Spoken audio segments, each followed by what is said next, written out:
गौतम बुद्ध और महाकास्यम की कहानी। एक समय की बात है। सभी शिष्य प्रतिदिन की तरह शिक्षा लेने के लिए गौतम बुद्ध का इंतजार कर रहे थे।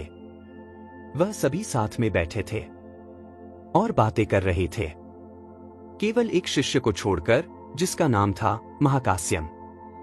वह हमेशा उन शिष्यों से अलग बैठा करता था और वह किसी से बात भी नहीं करता था। वह हमेशा मौन में रहता था। उसकी अपनी ही एक दुनिया थी। सभी शिष्य उसको देखकर पागल और मूर्ख समझते थे।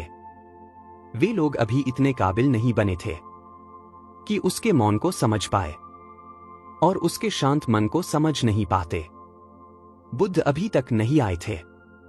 एक शिष्य बोला, आज तो बुद्ध ने आने में काफी देर लगा दी। जरूर उन्हें कोई जरूरी काम आ गया होगा। दूसरा शिष्य बोला, हाँ, तुम ठीक कह रहे हो, वरना बुद्ध हमेशा ही वक्त पर आ जाते हैं और सबकी बातें सुनते हैं। परंतु आज वह इतनी देर क्यों लगा रहे हैं? काफी देर बाद बुद्ध उन शिष्यों के पास आए। बुद्ध को देखकर सभी ने उनको प्रणाम किया। बुद्ध के हाथों में एक सफेद कमल सुंदर आकर्षक फूल था। वह पेड़ के नीचे अपने स्थान पर बैठ गए और काफी देर तक उस फूल को देखने लगे। उस फूल को देखते देखते ही उन्हें और वक्त गुजर गया। सभी शिष्य एक दूसरे की तरफ देखने लगे कि आखिर बुद्ध कब बोलेंगे। लेकिन बुद्ध है जो कि बोलने का नाम ही नहीं ले रहे थे।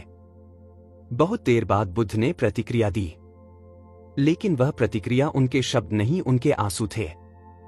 उस फूल को देखते देखते ही उनके आंसू गिरने लगे। सभी शिष्य बुद्ध को बड़े गौर से देख रहे थे और मन में अनेकों प्रकार के विचार उत्पन्न हो रहे थे। तभी पीछे से महाकास्यम जोर जोर से हंसने लगा। सभी शिष्य उसको देखते रह गए। उसकी हंसी ऐसी थी कि पूरे शांत माहौल में उसकी आवाज और तेज सुनाई दे रही थी। उसके बाद महाकास्यम ने हंसना बंद कर दिया। बुद्ध ने अपना ध्यान कमल के फूल से हटाया और शिष्यों की तरफ किया। शिष्य भी उनको देखने लगे। एक शिष्य बोला, बुद्ध, हम सभी कब से आपकी प्रतीक्षा कर रहे हैं, लेकिन आप तो इस फूल को ही देखे जा रहे हैं। क्या है इस फूल में, हमें भी बताइए, हम भी समझ सकें। बुद्ध बोले, यह फूल शांति, पवित्रता और सुंदरता का प्रतीक है और मौन में ही इसके गुण दिखते हैं।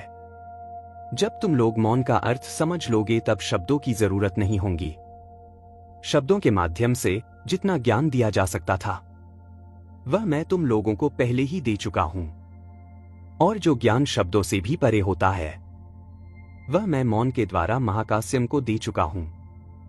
दूसरा शिष्य बोला, बुद्ध, पर महाकास्यम के हंसने का क्या कारण था?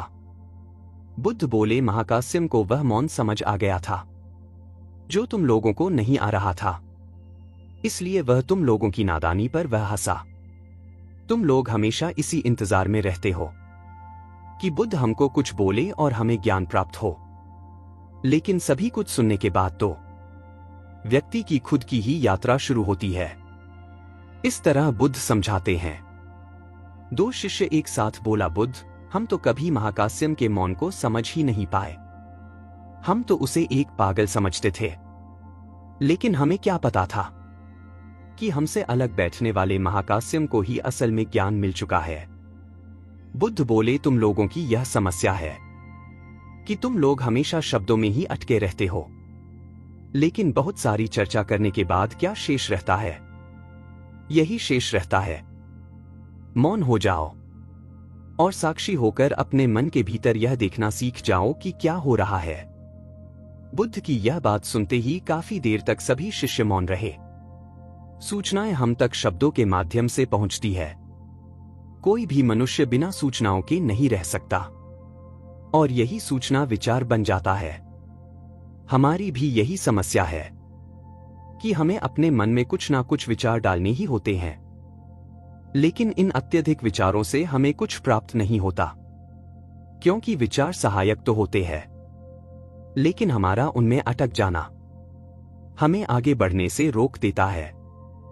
इसलिए खुद को खाली करके हमें उस मौन को महसूस करना होगा जो कि हमारी जिंदगी को हल्का बनाता है, और अपने मां के अंदर के शांत ज्ञान को प्रकट करना होगा और मौन रहकर मन के भीतर की गतिविधियों को शांतिपूर्ण तरीके से जानना चाहिए, जिससे हमारी ज्ञान वृद्धि हो।